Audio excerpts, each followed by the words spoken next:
Hi, everybody. Welcome back to the Positive Prepper. I wanted to touch base with you, and I apologize. I haven't put out the videos that I was really hoping to put out. We've just been crazy, crazy busy, so I'm going to try to get better at that. um, I want to talk about two things today. I want to talk about the danger of our power grid, and then I also want to talk about ways that you can prep for free, especially if you're on a limited income. There are some things that you can do to prep that don't cost any money.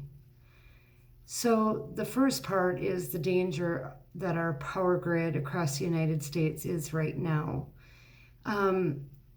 Think back to when the Colonial Pipeline was hacked and the impact that that had on, well, specifically certain states. But the fuel shortages at the gas pumps specifically. And then recently we had the largest beef producer company was also hacked. And though they were able to get up and running in a relatively short amount of time, it created quite a bit of fear and panic among people. And that, on top of everything else, is really adding up to be a situation where your meat prices are going to continue to rise, and we've talked about that, and we'll probably continue to talk about that until things kind of mellow out a little bit, if they ever do. But these two things, the Colonial Pipeline and the beef producer being hacked into, as I said, created a lot of fear and panic among United States citizens. Now, Jennifer Granholm, she's the Secretary of Energy in the government, and she's warning that our power grid could be shut down. Our adversaries have the capability of shutting down all or some of our power grid, and they're trying to do that as we speak. And this isn't a government thing. This is private energy companies that will be targeted. And so the best that the government can do is try to help these companies strengthen their firewalls and stuff so that it's harder for hackers to get in there. Okay? But they are trying right now to hack into our power grid and shut it down. So you've heard me say it many times, you've heard other preppers say it many times, that you need to, with your prepping, always prepare for a grid down situation. We have a very old power grid in the United States. A lot of it is very old, and it's very vulnerable to any kind of attack, whether it's an EMP, a CME, or a ransomware. So always prepare for a power grid down in all of your prepping. Now, and that could be just a matter of time. You could go to bed one night and wake up the next morning and there's no power. And depending on the damage, it may take a long time for that power grid to come back up. So, you need to just prepare for that. The second part of this video is just, it's summer now. There's a lot of yard sales going on.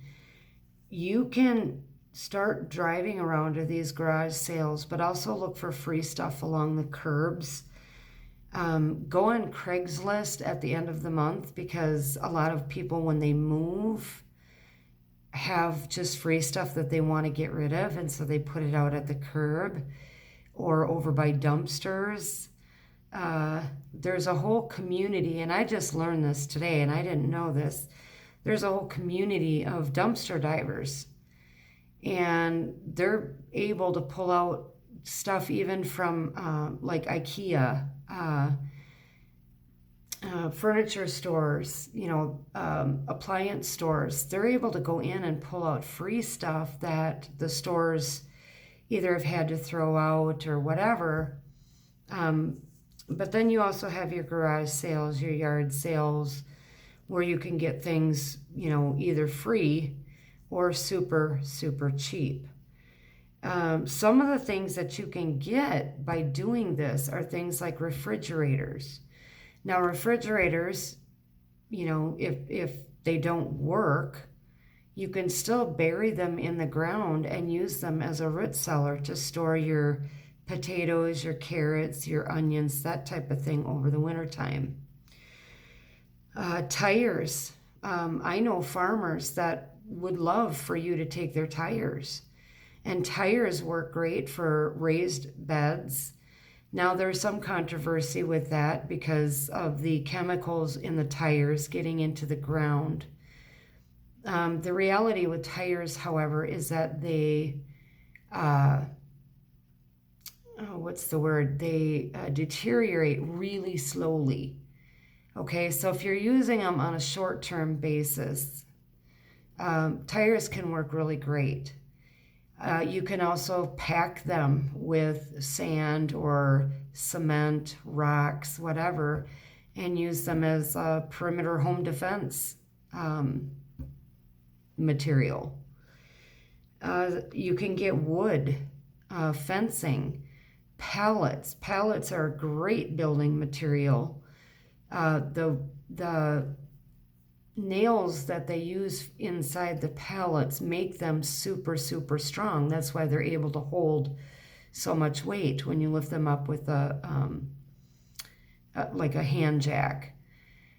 So these types of things, pallets you can usually get outside of businesses, but just these are some ways that you can get some things for free to help with your home defense and your prepping needs.